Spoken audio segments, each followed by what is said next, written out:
नमस्कार। DD news पर आप देखना शुरू कर चुके हैं समाचारों का बुलेटिन। मैं हूं लाल चंद्र सिंह। देखेंगे देश और दुनिया की तमाम बड़ी खबरें, लेकिन सबसे पहले इस समय की हेडलाइंस। भारत की पाकिस्तान को खुली चेतावनी, किसी भी दुस्साहस के भुगतने पड़ेंगे गंभीर परिणाम। विदेश मंत्रालय ने कहा, पाकिस्तान की बेतुकी बयानबाजी नाकामियों से मिली हुई हताशा। जम्मू कश्मीर में किश्तवाड़ के चशोती इलाके में बादल फटने से भारी तबाही। राष्ट्रपति द्रौपदी मुर्मू और प्रधानमंत्री नरेंद्र मोदी ने पीड़ितों को दिया हर संभव सहायता का आश्वासन। तो वहीं गृह मंत्री अमित शाह ने एलजी मनोज सिन्हा और मुख्यमंत्री ओमर अब्दुल्ला से की बात। वोटर लिस्ट पर कांग्रेस के आरोपों पर भाजपा का तंज। केंद्रीय मंत्री गजेंद्र सिंह शेखावत ने पूछा सवाल, कांग्रेस राज में नागरिकता से पहले ही सोनिया गांधी के पास कैसे आया था वोटर कार्ड। बिहार एसआईआर मामले में सुप्रीम कोर्ट में सुनवाई। एससी ने आयोग से किए सवाल, मृत मतदाताओं के नाम क्यों नहीं हुए सार्वजनिक। 65 लाख मतदाताओं की लिस्ट जारी करने का आदेश। और 79वां स्वतंत्रता दिवस मनाने के लिए देश तैयार। इस समारोह के लिए राजधानी दिल्ली में जमीन से आसमान तक कड़ा पहरा। स्वतंत्रता दिवस की पूर्व संध्या पर आज राष्ट्रपति करेंगी राष्ट्र को संबोधित। हेडलाइंस के बाद खबरें विस्तार से। सबसे पहले एक हादसे की खबर। जम्मू कश्मीर के किश्तवाड़ के चशोती क्षेत्र में बादल फटने से भारी तबाही हुई है, जिसके बाद राहत और बचाव कार्य युद्ध स्तर पर चल रहा है। गृह मंत्री अमित शाह ने सोशल मीडिया प्लेटफॉर्म एक्स पर लिखा कि वो लगातार जम्मू कश्मीर के उपराज्यपाल और मुख्यमंत्री के संपर्क में हैं। स्थानीय प्रशासन रेस्क्यू ऑपरेशन में जुटा हुआ है। एनडीआरएफ की टीमें आपदाग्रस्त क्षेत्र की ओर रवाना हो चुकी हैं। वहीं केंद्रीय मंत्री जितेंद्र सिंह ने जम्मू कश्मीर के किश्तवाड़ के उपायुक्त पंकज कुमार शर्मा से घटना की जानकारी ली। जितेंद्र सिंह ने कहा कि बादल फटने से इलाके में अचानक बाढ़ जैसे हालात पैदा हो गए हैं। वहीं प्रशासन तुरंत हरकत में आ गया है और राहत एवं बचाव कार्य किया जा रहा है। प्रभावित लोगों को उचित चिकित्सा व्यवस्था दी जा रही है।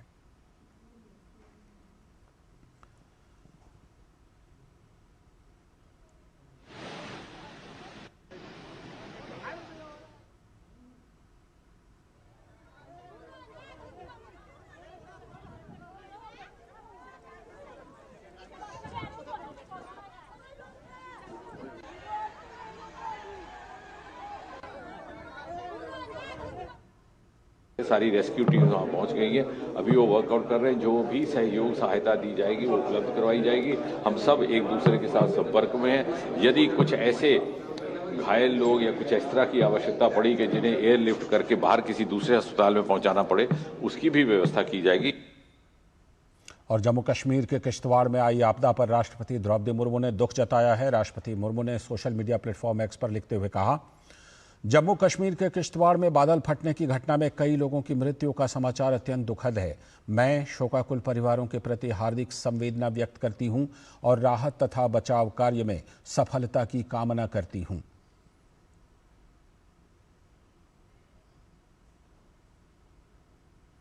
और जम्मू कश्मीर के किश्तवाड़ में आई प्राकृतिक आपदा में प्रभावित लोगों के प्रति प्रधानमंत्री नरेंद्र मोदी ने भी संवेदना व्यक्त की है। पीएम मोदी ने सोशल मीडिया प्लेटफॉर्म एक्स पर लिखा, मेरी संवेदनाएं और प्रार्थनाएं जम्मू कश्मीर के किश्तवाड़ में बादल फटने और बाढ़ से प्रभावित सभी लोगों के साथ हैं। स्थिति पर बारीकी से निगरानी रखी जा रही है। राहत और बचाव कार्य जारी है।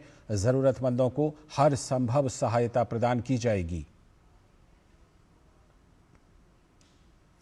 और जम्मू कश्मीर के किश्तवाड़ के चशोती में बादल फटने की इस घटना से काफ़ी जनहानि हुई है। इस पर जम्मू कश्मीर के उपराज्यपाल मनोज सिन्हा ने भी अपनी संवेदना व्यक्त की। उन्होंने अपने सोशल मीडिया प्लेटफॉर्म एक्स पर लिखा, चशोती किश्तवाड़ में बादल फटने से व्यथित हूं। शोक संतप्त परिवारों के प्रति संवेदना और घायलों के शीघ्र स्वस्थ होने की प्रार्थना करता हूं। सिविल, पुलिस, सेना, एनडीआरएफ और एसडीआरएफ अधिकारियों को बचाव एवं राहत अभियान को और तेज करने और प्रभावितों को हर संभव सहायता प्रदान करने के निर्देश दिए हैं।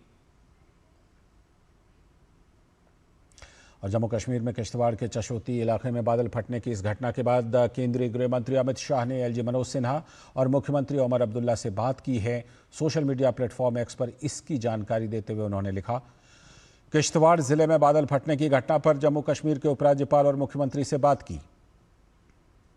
स्थानीय प्रशासन राहत और बचाव कार्य कर रहा है। एनडीआरएफ की टीमें तुरंत घटनास्थल पर पहुंच गई हैं। हम स्थिति पर कड़ी नजर रख रहे हैं और हर परिस्थिति में जम्मू कश्मीर के लोगों के साथ मजबूती से खड़े हैं। जरूरतमंद लोगों को हर संभव सहायता का आश्वासन दिया।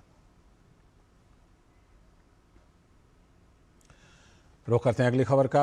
राष्ट्रपति द्रौपदी मुर्मू 79वें स्वतंत्रता दिवस की पूर्व संध्या पर आज राष्ट्र को संबोधित करेंगी। ये संबोधन शाम 7 बजे से आकाशवाणी के संपूर्ण राष्ट्रीय नेटवर्क पर प्रसारित किया जाएगा और दूरदर्शन के सभी चैनलों पर हिंदी और उसके बाद अंग्रेजी संस्करण इसका प्रसारित किया जाएगा। दूरदर्शन पर हिंदी और अंग्रेजी में संबोधन के प्रसारण के बाद दूरदर्शन के क्षेत्रीय चैनलों द्वारा क्षेत्रीय भाषाओं में भी इसका प्रसारण किया जाएगा। आकाशवाणी अपने संबंधित क्षेत्रीय नेटवर्क पर 9:30 बजे क्षेत्रीय भाषाओं में इसका प्रसारण करेगा। और 15 अगस्त यानी कि स्वतंत्रता दिवस को लेकर दिल्ली पुलिस ने इस बीच ट्रैफिक एडवाइजरी जारी की है। दिल्ली पुलिस के additional commissioner of traffic police Dinesh Gupta से खास बातचीत की है हमारे संवाददाता मुकेश शुक्ला ने।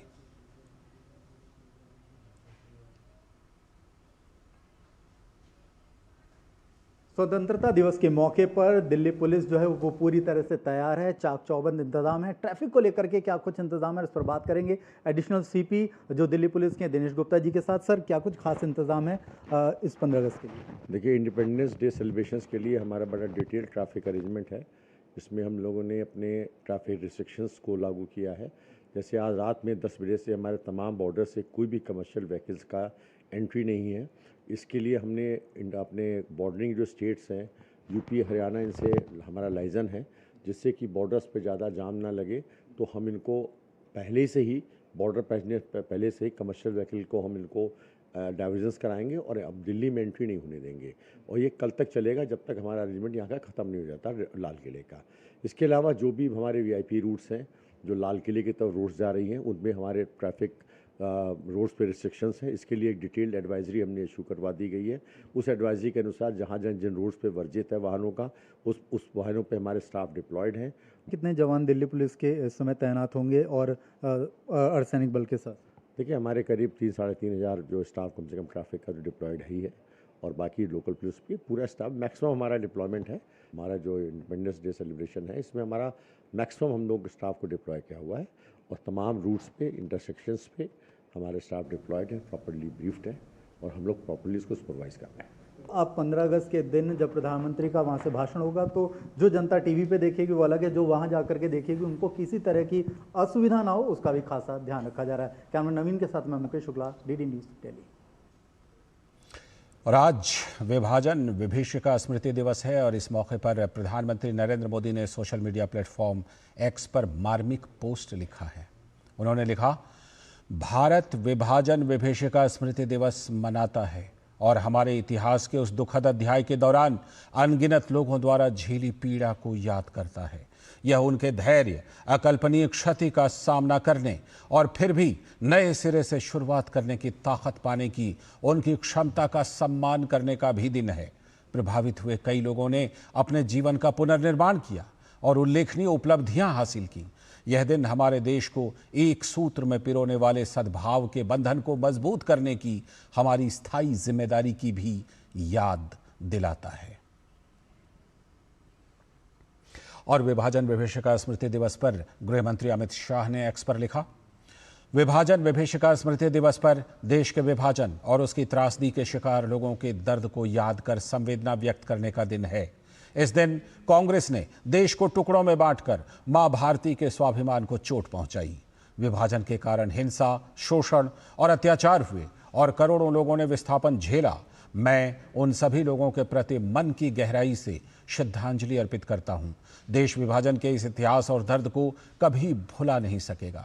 विभाजन की इस विभीषिका में अपनी जान गंवाने वाले लोगों को श्रद्धांजलि अर्पित करता हूं। और देश भर में स्वतंत्रता दिवस से पहले बीजेपी भी विभाजन विभीषिका स्मृति दिवस मना रही है और इसी कड़ी में उत्तराखंड के मुख्यमंत्री पुष्कर सिंह धामी देहरादून स्थित मुख्यमंत्री आवास से उधम सिंह नगर के काशीपुर में विभाजन विभीषिका स्मृति दिवस के अवसर पर आयोजित कार्यक्रम में वर्चुअल माध्यम से शामिल हुए।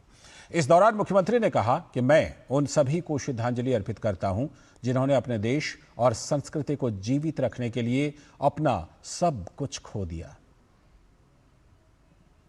भारतवर्ष के विभाजन का दंश झेलने वाले प्रत्येक भारतवासी को नमन करता हूं जिन्होंने देश के विभाजन का असहनीय दर्द सहा और आजादी की कीमत अपने लहू और आंसुओं से चुकाया।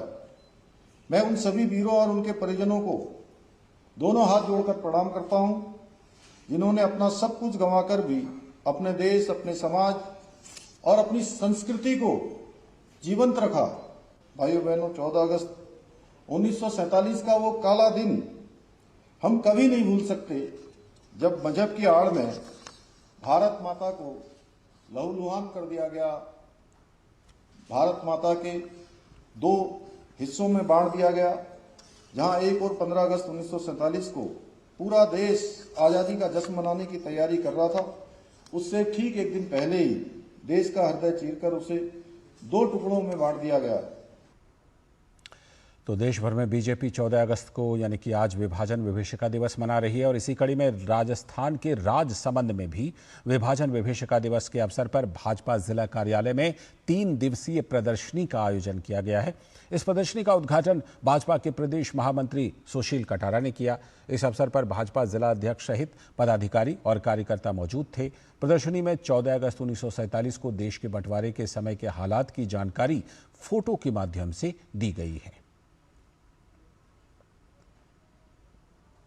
भारतीय जनता पार्टी जिला कार्यालय पर यह पूरी एक प्रदर्शनी लगी है जिसमें देश ने किस तरह से बंटवारे के दर्द को सहा, उस दंश को सहा और किस तरह से भारतीय जनता पर जो विस्थापित हुए हैं, उन पर अत्याचार हुए, उन अत्याचार को संपूर्ण देश की जनता को बताने के लिए इस प्रदर्शनी को लगाया गया है।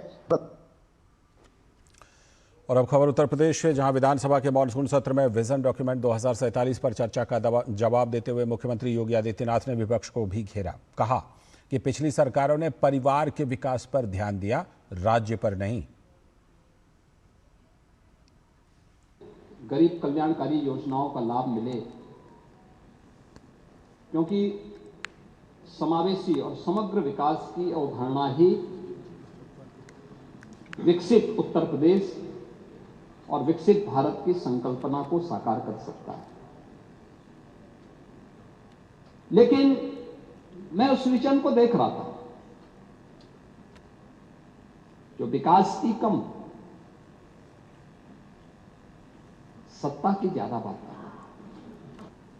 आपका परिवार डेवलपमेंट अथॉरिटी भी उसी का नमूना है। यही है, ये परिवार डेवलपमेंट अथॉरिटी की ये भावना ही इस पर आधारित है जिसके बारे में स्वामी विवेकानंद ने कहा था, कोप मंडूक होना। और अब बात एसआईआर मुद्दे की। बिहार में वोटर लिस्ट के विशेष सघन पुनरीक्षण यानी एसआईआर पर सुप्रीम कोर्ट में आज भी सुनवाई हुई। सर्वोच्च न्यायालय ने चुनाव आयोग से उन 65 लाख मतदाताओं की लिस्ट जारी करने को कहा जो ड्राफ्ट वोटर लिस्ट में शामिल नहीं किए गए थे। जिला निर्वाचन अधिकारी की वेबसाइट पर बूथवार इसकी सूची डालने के लिए कहा गया है। इस सूचना का ज़्यादा से ज़्यादा प्रचार टेलीविज़न और रेडियो पर भी करने के लिए कहा गया है। इसमें इसका उल्लेख करने के लिए कहा गया है कि उनका नाम वोटर लिस्ट में शामिल ना किए जाने की वजह क्या है। सुनवाई के दौरान जस्टिस सूर्यकांत ने कहा कि जिनका नाम लिस्ट में नहीं है वो व्यक्ति अपने आधार कार्ड की प्रति के साथ अपना दावा प्रस्तुत कर सकते हैं। बिहार एसआईआर मामले में सुप्रीम कोर्ट में अगली सुनवाई 22 अगस्त को होगी। सुनवाई के दौरान चुनाव आयोग के वकील राकेश द्विवेदी ने कोर्ट में कहा कि आयोग राजनीतिक दलों की लड़ाई में फंस गया है। अगर कोई पार्टी चुनाव में हार जाती है तो वो ईवीएम पर दोष मढ़ देती है। राजनीतिक दल सियासी लाभ के लिए ऐसी दलील दें, उससे हमें दिक्कत नहीं, पर जब वो इसे कानूनी तौर पर चुनौती देते हैं तो दिक्कत होती है।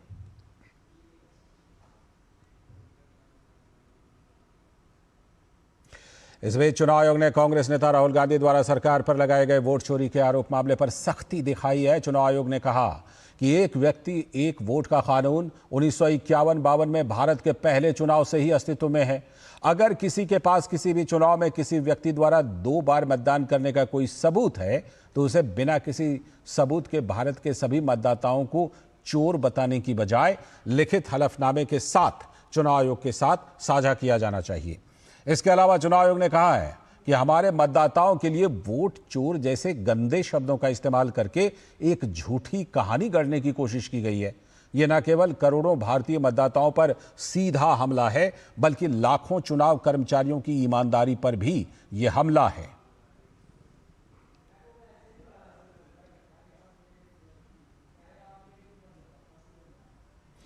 आगे बढ़ने से पहले वक्त आ गया एक छोटे से ब्रेक का। पता है, I was a bright student. कुछ करना चाहती थी, कुछ बनना चाहती थी। आप अपना खुद का स्टार्ट कीजिए ना। खुद का बिजनेस। पर इसमें पैसे तो बहुत लगेंगे ना। Zero investment. Zero investment? हाँ, आई एम डूइंग इट। मैं एक principal madam. She is my client. मैं LIC एजेंट हूँ। LIC एजेंट बनो। अब बड़ा सोचो। हमारी वेबसाइट पर जाएं या अपनी नजदीकी LIC शाखा से संपर्क करें। फॉरेक्स ट्रेडिंग अभी एक ट्रेड में सिक्सर। ए अक्का। प्रसिद्ध, पहले सेफ्टी वरना क्लीन बोल्ड। अनऑथराइज्ड प्लेटफॉर्म पे फॉरेक्स ट्रेडिंग यानी नुकसान, धोखाधड़ी और कानूनी कार्रवाई का डर। मतलब नुकसान की हैट्रिक। इसीलिए RBI वेबसाइट पर जाएं, ऑथराइज्ड लिस्ट जांचें। RBI कहता है जानकार बनिए, सतर्क रहिए। स्वागत है एक बार फिर से। आगे की बड़ी खबरों में भाजपा ने एक बार फिर से कांग्रेस पर हमला बोला है। केंद्रीय मंत्री गजेंद्र सिंह शेखावत ने कांग्रेस पर निशाना साधते हुए कहा कि इतिहास गवाह है कि कैसे कांग्रेस पार्टी ने चुनाव परिणाम अपने पक्ष में करने के लिए वोटों का खेल किया। 1952 के चुनाव भी इसके उदाहरण हैं। आजाद भारत के इतिहास में कांग्रेस पार्टी ने विभिन्न चुनाव में विभिन्न नेताओं के तत्वावधान में अपने पक्ष में चुनाव के परिणाम को लाने के लिए किस तरह से वोटों का खेल किया था। 1952 के चुनाव में तत्कालीन नेता आदरणीय स्वर्गीय जवाहरलाल नेहरू जी के नेतृत्व में बैलेट बॉक्स जो भरे हुए थे उनमें नाइट्रिक एसिड डाल करके उन बैलेट बॉक्सेस में भरे हुए वोटों को जहां जिनके चलते हुए परिणाम निगेटिवली इंपैक्ट हो सकता था, उनको नष्ट भ्रष्ट करने की घटनाएं अखबारों में छपी थी। और साथ ही केंद्रीय मंत्री गजेंद्र सिंह शेखावत ने राहुल गांधी पर निशाना साधते हुए कहा कि वो जब से कांग्रेस पार्टी का नेतृत्व कर रहे हैं उन्होंने हर अवसर पर भारत विरोधी ताकतों को समर्थन देने जैसे बयान दिए हैं। राहुल गांधी जी जब से कांग्रेस पार्टी का नेतृत्व कर रहे हैं, हर ऐसे अवसर पर जब देश को एकजुट होने की आवश्यकता थी या हर एक ऐसा अवसर जब देश किसी विषय को लेकर के गर्व कर रहा था, तब उन्होंने विरोधी ताकतों या विदेशी ताकतों के साथ में गलबैयां करते हुए उनके साथ में अपने संबंधों को और अधिक प्रगाढ़ करते हुए भारत के विरोध में बात करने वालों की ताकत को और अधिक बढ़ाया है। और भाजपा नेता गजेंद्र सिंह शेखावत ने कहा कि कांग्रेस पार्टी ने सोनिया गांधी पर पूछे गए सवाल का जवाब अभी तक नहीं दिया है, जिसमें पूछा गया था कि सोनिया गांधी का नाम वर्ष 1983 के चुनाव से 3 वर्ष पहले ही बिना भारतीय नागरिकता प्राप्त किए किस कानून के तहत मतदाता सूची में शामिल किया गया था। सोनिया गांधी जी, कल एक प्रश्न उनको लेकर के पूछा गया था और मैं आश्चर्यचकित हूं कि किसी भी विषय का तुरंत फुरत जवाब देने के लिए जो कांग्रेस पार्टी के सिपहसालार सामने आते हैं, 24 घंटे बीत जाने के बाद में भी कांग्रेस पार्टी में उस प्रश्न को लेकर के न परिवार की तरफ से और न पार्टी की तरफ से किसी तरह का कोई प्रत्युत्तर आया है। पूरी कांग्रेस पार्टी उस पर मौन साधे हुए। ये अपने आप में एक प्रश्न चिन्ह है कि 1983 में जब सोनिया गांधी जी को भारत की नागरिकता मिली थी, उससे 3 साल पहले बिना भारत का नागरिक हुए किस तरह से, किस कानून से, किस आधार से उन्होंने मतदाता सूची में अपना नाम दर्ज करा करके मताधिकार का प्रयोग किया था। तो कांग्रेस जवाब तो नहीं दे रही है, लेकिन कांग्रेस के नेता राहुल गांधी 17 अगस्त से बिहार में वोटर अधिकार यात्रा शुरू करने वाले हैं। तो इस पर बीजेपी के राष्ट्रीय प्रवक्ता अजय आलोक ने कहा कि शेरशाह सूरी की मजार से शुरू होने वाली ये यात्रा वोटर अधिकार यात्रा नहीं, मजार घूमो यात्रा है। हमारे संवाददाता कुमार आलोक ने इस यात्रा को लेकर अजय आलोक से ये खास बातचीत की है। हमारे साथ हैं भारतीय जनता पार्टी के प्रवक्ता अजय आलोक जी। सर, राहुल गांधी 17 तारीख से यहाँ पर वोटर अधिकार यात्रा निकालने जा रहा है, क्या कहेंगे? अरे वोट अधिकार में यात्रा उतना नहीं है, ये मजार घूमो यात्रा है। आएंगे शेरशाह सूरी के मजार से शुरू करेंगे, दुआ सलाम वहाँ करेंगे। ये बताइए कि बार बार जो एक पहले ईवीएम पर इन्होंने आरोप लगाया कांग्रेस ने कि जहाँ जहाँ जीते कर्नाटक में, हिमाचल में, तब ईवीएम जीता और अब मतदाता सूची। देखिए, थके हारे निराश और कुंठित लोगों का कोई जवाब नहीं होता। जो जनता जिसको ठुकरा चुकी हो, राजनीति में उसका काम होता है स्ट्रगल करना। लेकिन ये चाहे हमारे देश के राहुल गांधी जी हों या तेजू बाबा हों, ये लोग ऐसे स्ट्रगल करते हैं। तेजू बाबा का वजन देख रहे हैं ना कितना बढ़ गया। स्ट्रगल में वजन बढ़ता नहीं, घट जाता है, यहाँ वजन बढ़ जाता है। अनुराग ठाकुर जी ने कल प्रेस कॉन्फ्रेंस किया और उन्होंने बताया कि मतदाता सूची में गड़बड़ी हुई है अमेठी और रायबरेली में। देखिए, मतदाता सूची में पूरे देश में गड़बड़ी है, इसलिए एसआईआर करवाने का निर्णय इलेक्शन कमीशन ने लिया है। एक जिम्मेदार मतदाता की तरह, जिम्मेदार राजनीतिक दल की तरह सबको इसका स्वागत करना चाहिए। विरोध किसको है? विरोध उन्हीं को है जिनका दिल बांग्लादेशियों के लिए धड़कता है, रोहिंग्याओं के लिए धड़कता है, जिनका दिल पैलेस्टीनियन के लिए धड़कता है, हमास के लिए धड़कता है, जो बैग लेके घूमते हैं हमास के, जो संसद में भाषण देने पर जय फिलिस्तीन कहते हैं। उनका दिल बांग्लादेश में जब हिंदुओं का कत्लेआम होता है उनके लिए नहीं धड़कता है। ऐसे ही लोगों का दिल एसआईआर के लिए धड़कता है और ऐसे लोगों को इस देश की जनता ही माकूल जवाब देगी। तो ये थे भाजपा के प्रवक्ता अजय आलोक जी, जिनका साफ मानना है कि हम एसआईआर के साथ हैं। हम चाहते हैं कि पूरे देश में एसआईआर हो, लेकिन कुछ दलों को या कुछ लोगों को इससे आपत्ति है क्योंकि वो अवैध घुसपैठियों का समर्थन करते हैं। कैमरामैन विनोद ओझा के साथ कुमार आलोक, डीडी न्यूज पटना। एक बड़ी खबर आर्थिक व्यापारिक जगत से। अंतर्राष्ट्रीय rating agency S&P global ratings ने भारत की long term sovereign credit rating को BBB तक अपग्रेड कर दिया है, जो पहले BBB- थी। इसके साथ ही शॉर्ट टर्म रेटिंग को A2 से बढ़ाकर अब A3 कर दिया गया है। महत्वपूर्ण बात यह है कि S&P ने भारत की रेटिंग में यह सुधार 18 साल के बाद किया है। पिछली बार जनवरी 2007 में भारत को BBB रेटिंग मिली थी। वित्त मंत्रालय ने इस फैसले का स्वागत करते हुए कहा है कि प्रधानमंत्री नरेंद्र मोदी के नेतृत्व में भारत की अर्थव्यवस्था स्थिर, चुस्त और लचीली बनी हुई है।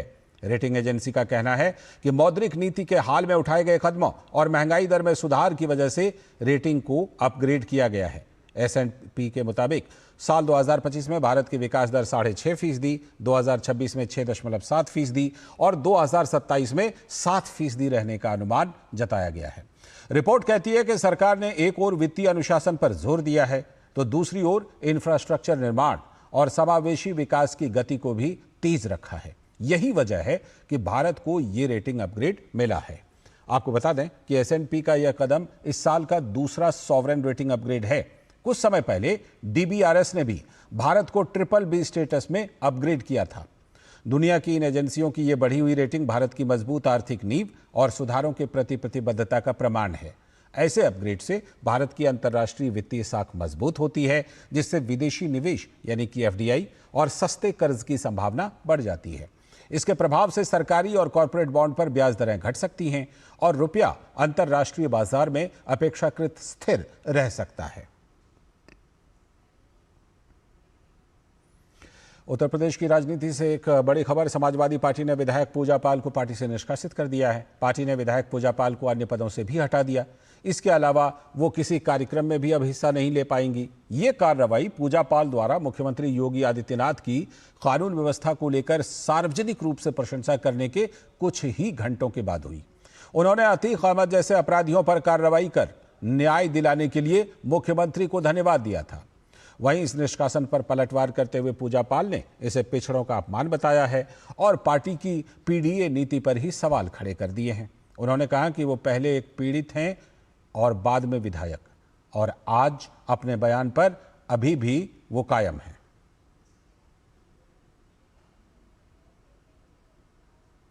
जब से अतीक अहमद का खात्मा हुआ, जब से उसको मिट्टी में मिलाया गया, मैं तब से मैंने माननीय मुख्यमंत्री जी की तारीफ की। मैंने क्या गलती की? जिस तरह से पीडीए की ये बात करते, मैं भी तो पिछड़ी जात की हूँ, और उसके बाद ये जो पीडीए का नारा दे रहे हैं, आज तो एकदम साबित कर दिया कि पीडीए के खिलाफ थे, हैं और रहेंगे। बड़ी खबर उत्तराखंड से, जहां राज्य कैबिनेट ने धर्म परिवर्तन की घटनाओं पर रोक लगाने के लिए उत्तराखंड धर्म स्वतंत्रता संशोधन अधिनियम 2025 को मंजूरी दे दी है। इस कानून में कई कड़े प्रावधान जोड़े गए हैं, जिससे दोषियों को सख्त सजा और भारी जुर्माना लगाया जा सकेगा। कानून के तहत अगर कोई व्यक्ति पैसे, गिफ्ट, नौकरी का लालच, मुफ्त शिक्षा का वादा, शादी का झांसा, बेहतर जीवन का दावा, किसी धर्म की बुराई कर किसी दूसरे धर्म की प्रशंसा या सोशल मीडिया डिजिटल माध्यम से धर्म परिवर्तन का प्रयास करता है तो ये अपराध माना जाएगा। शादी के इरादे से धर्म छिपाने पर 3 से लेकर 10 साल तक की जेल की सजा हो सकती है। इसके अलावा अलग अलग मामलों में 3 से 20 साल तक की सजा का प्रावधान किया गया है। सामान्य मामले में 3 से 10 साल की जेल और 50,000 रुपये जुर्माना। महिला, बच्चा, SC, ST या दिव्यांग के मामले में 5 से 14 साल की जेल और 1 लाख रुपए जुर्माना। सामूहिक धर्मांतरण के मामले में 7 से 14 साल की जेल और 1 लाख रुपए जुर्माना। विदेशी धन लेने पर 7 से 14 साल की जेल और कम से कम 10 लाख रुपए जुर्माना। धमकी, हमला या तस्करी के जरिए धर्म परिवर्तन कराने के मामले में 20 साल से लेकर आजीवन कारावास तक की भी सजा का प्रावधान है। साथ ही धर्मांतरण से जुड़ी अवैध संपत्ति को जिला मजिस्ट्रेट कुर्क भी कर सकेंगे। वैधता साबित करने की जिम्मेदारी आरोपी पर होगी। वहीं पीड़ितों को कानूनी सहायता, आश्रय, भरण पोषण, चिकित्सा सुविधाएं और उनकी पहचान की गोपनीयता का आश्वासन दिया जाएगा। सरकार इसके लिए विशेष योजना भी बनाएगी। खास बात यह भी है कि धर्मांतरण से जुड़े मामलों में पुलिस बिना वारंट गिरफ्तारी कर सकेगी और जमानत केवल कोर्ट की संतुष्टि पर ही मिल पाएगी।